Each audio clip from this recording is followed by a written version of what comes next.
Hi gay, happy Pride Month. Sup, I'm Greg, welcome back to my channel. So, in case you haven't heard, it's Pride Month. And we are going to be celebrating by reading as many queer books as we can, although there's probably going to be like 2 or 3. Even that's ambitious for me. Also, in case you're wondering, yes, I am filming and uploading this on the same day because I am running late. I actually had to refilm this. I filmed this last week, and when I went to edit it, I realized that there was no sound. Like, I'm not even joking, there was no audio problem. Because there was no audio. That was the problem. So here we are, trying again. It is currently Monday, June 6th. And this is take 2 of this freaking video. Oh my god. I really hope it works this time. I don't want to do this again. Okay, so there are a couple of parts to this video, so let's just start with the first one, which is book reviews. I have finished 3 of the 4 books that I set out to finish last month. Well, technically I finished 4 books last month. Is 4 or 5? Wait, 3 physical and 2 audiobooks. So I've been rereading or re-listening to the Percy Jackson books on Audible, and I am currently on Battle of the Labyrinth, which is still my favorite Percy Jackson book. And I have also finished these 3 from the 4 that I wanted to read last month. And honestly, I am obsessed with each and every single one of these, but especially this one by Leah Johnson called Rise of the Sun. If you haven't read it yet, please do yourself the favor and do so. So yeah, we're going to be doing rapid fire reviews for these 3 books, and let's get into it.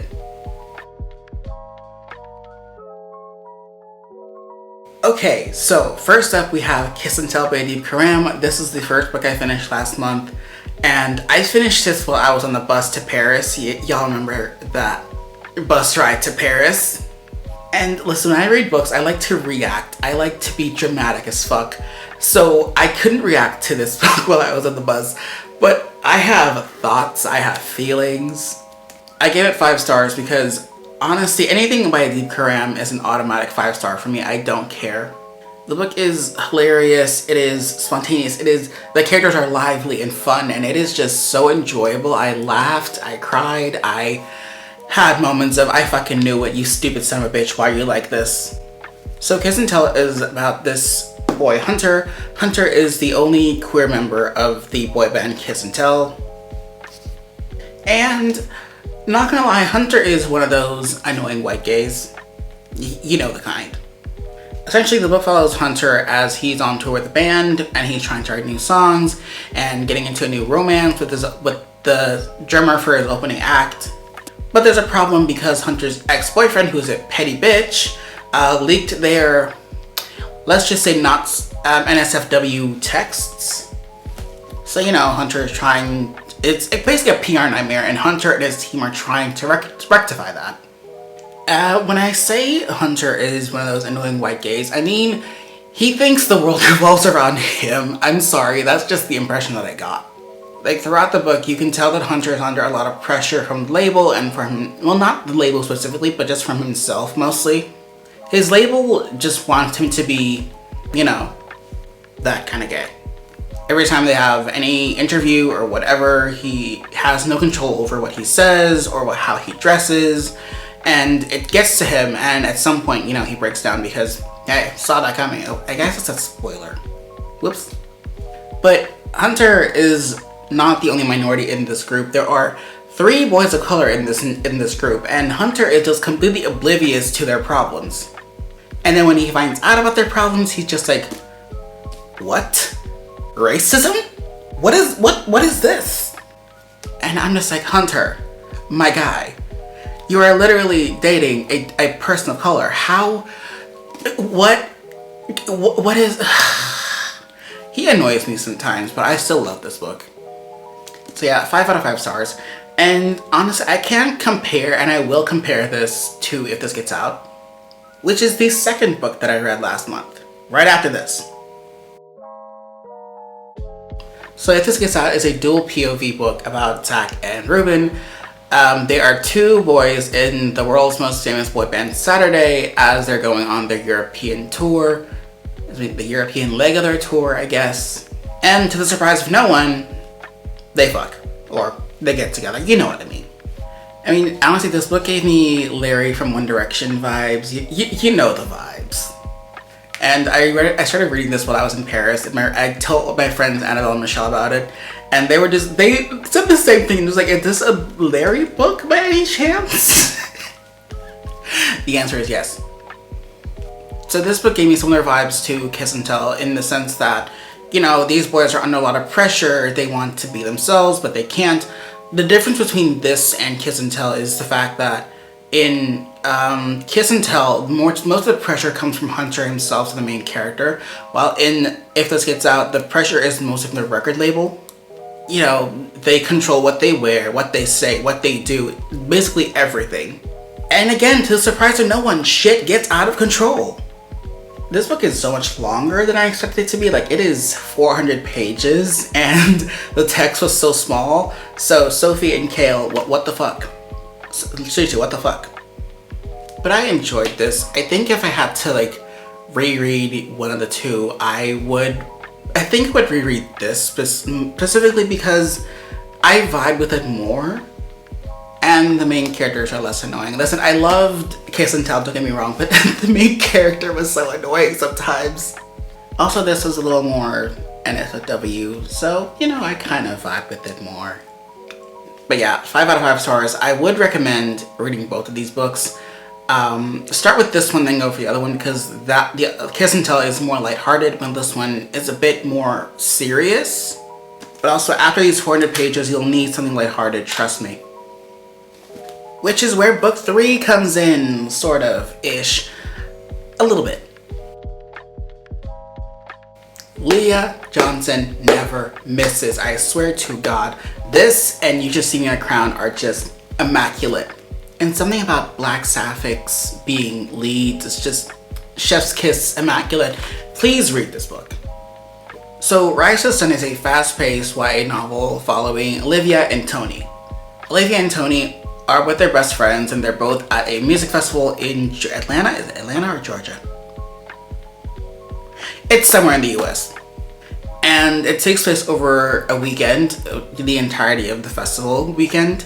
And how Leah Johnson managed to cram so much shit into a 3-day weekend and 300 something pages is beyond, it blows my mind.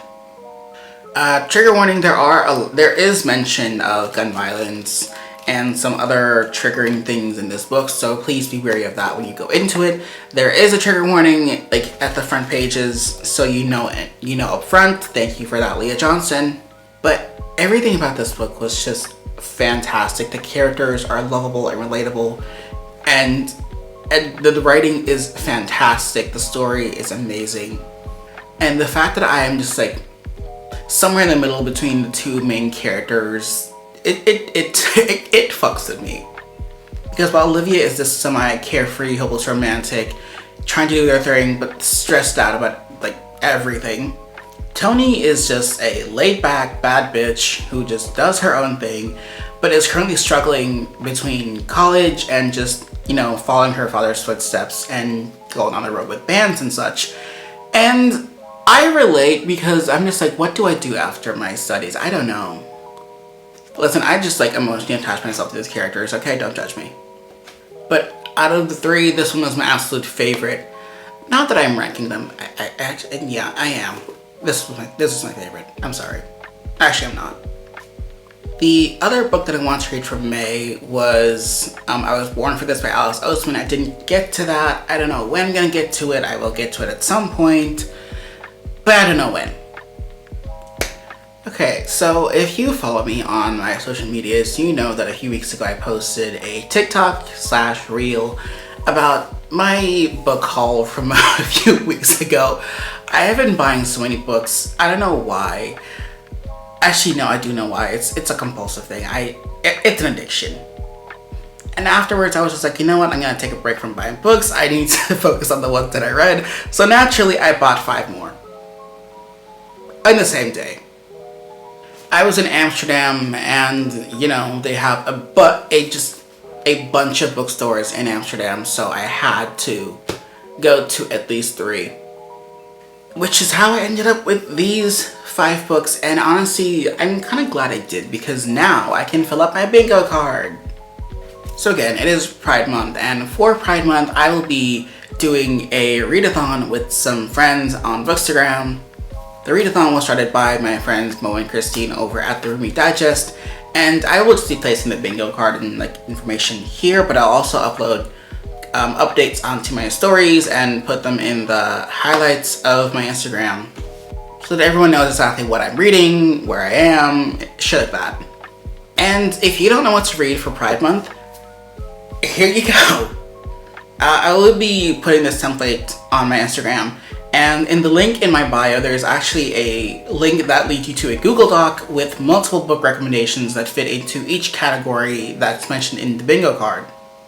So if you don't know what to read, try there. There's no pressure, you know, if you don't want to, you don't have to. If you want to, and I implore you to, please do. And it's just a fun way to, like, you know, get your reading goal up, because I am 10 books behind on my reading goal for this year. So I need to get that shit up immediately. And while I wanted to start reading earlier, I couldn't because my life has been hectic as fuck recently. I did start Right Where I Left You by Julian Winters finally a few days ago. I'm, I think, 3 chapters in, and I love it already. That's not exactly a high bar, because I started last year. I also read a Julie Winters book for the first day of Pride, and now I'm doing it again because I absolutely love Julie Winters' writing, and everything in this so far has been immaculate. It's just the kind of queer geeky shit that I wish I could have read when I was younger, but I'm so glad that I finally get to read it now, and I am so excited to just like plow through this. What I'll be reading after, I have no idea. I'm gonna see as I go along. I'm not gonna make a TBR because, like, we've all seen my TBRs. They always start off so ambitious and then they just turn to shit. So, you know, we're just gonna take it one day at a time, one step at a time, and see how far we can get. So that was it for like all my book updates, but I do have another update for you guys. So recently I became an ambassador for the Etsy shop Charlie's Place. And in doing so, I got free swag, which honestly I'm obsessed with. I mean, fucking look at this tote bag, you guys. It is adorable. Do I have more than enough tote bags at this point in my life? Absolutely. Do I care? No. And as the tote bag, I also got these cute fucking bookmarks. Look at this shit. There is every single Pride flag. Wait, can you even see them all? You get the gist. These are magnetic bookmarks, and you can find them on the shop. This is part of Charlie's Pride collection, which comes out on June 14th, so they're not available yet, but they will be soon. But you can find so many more things on this shop. There are stickers, bookmarks, stamps, just anything and everything you can think of relating to books and queer shit. The link is in my bio. It is Charlie's Place on Etsy, and you can use the code GREG15 for 15% off. Yes, you heard correctly. That is 15% off, which honestly is a lot because, you know, as we know, I'm a student. I'm broke. You know, I do weekly book hauls now, so I'm definitely broke. So that 15% helps a lot. I think that is it for me for this week. I don't know what I'm doing next. I will be very, very busy the coming weeks. I have so many concerts to attend and so many things to do. Will I be reading? I will attempt to read. I will attempt. There will be an attempt. But I will be keeping y'all updated. Will I be vlogging again? I have no idea. But you'll be the first to know. I guess, maybe. I don't know. I make no promises. Again, I'm sorry if I'm just like rambling on. I noticed I do that a lot recently. But I mean, I guess it's fine since it's gotten me this far, so hey, we'll just keep it up. Anyway, thank you guys so much for joining me this week, and hopefully I'll see you next time.